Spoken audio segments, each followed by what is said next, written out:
මම මේ වැඩසටහන අවසන් කරන්න කලින් ඔයාගෙන් ඉල්ලීමක් කරන්න කැමති වැඩසටහනේ. දැන් ඔයා බෞද්ධයෙක්. හරිද? ඔයාගේ වේදිකාව හදලා තියෙනවා මෙයින් හාමුදුරු රන් වෙනවා, ගෑනු බයිනවා, අරග ගන්නවා ඔක්කොටම. හරිද? ඔයාගේ වෘත්තිය ඔයා හොඳටම කරනවා වෙන්න පුළුවන්.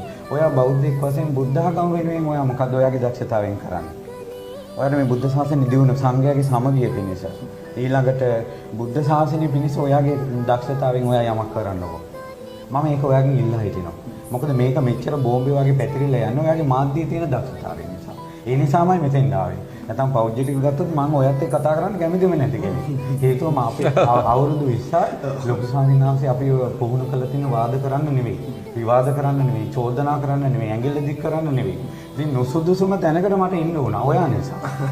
ඒ නිසා මම කැමති නුසුදුසුම තැනකට එන්න වුණා, අකමැතිම පුද්ගලයාකට එන්න වුණා. හැබැයි එතනින් තමයි උත්තරේ යවගන්න ඕනම තැන. මම දැක්ක මෙතනට එන්න කලින් අපේ ආම්දුර කතා ශ්‍රද්ධා ටීවී නේද? ඒ වාසලගේ නේද? කතාත් කරලා තිබුණා. නමුත් කවන්නේ ඉතින් මේ ඇත්තටම ශ්‍රද්ධා ටීවී එකේ කවන්නේ වාසලගේ වැඩේ කරගන්න ඔය ශ්‍රද්ධා ටීවී එකේ වැඩසටහන කළේත් ඔයාව මං අරින්න ඕන නිසාමයි. නමුත් ආයේ මෙතෙන්නම සෙට් වුණා. නමුත් සෙට් වෙන්න වුණා නේ? මම ඔයාගේ ඉල්ලීමක් කරනවා ඔයාගේ දක්ෂතාවයෙන් බුද්ධ ශාසනය සමගිය පිණිස ආම්දුරුන්ගේ සමගිය පිණිස මොනවා හරි වැඩසටහනක් කරන්න මම ඇත්තටම ඉල්ලා හිටින දෙයක්. අපිට ඕනේ ඇත්තටම ආම්දුරු ගහ ගන්න දෙයක් නෙවෙයි. හරිද?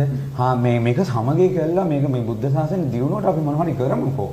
මේ නිකන් මේ ගෑනු කෑක ගහ යනවා මේ මුන්ට කතාරින්න ලැබුණේ භික්ෂූන් තුල පවර එකේ මොනවා හරි ප්‍රශ්න යන්නේ. උපාසක මේ බුබරුන්ගේ මේ පවර එකේ තියෙන මොකක් හරි ප්‍රශ්න යන්නේ නේ.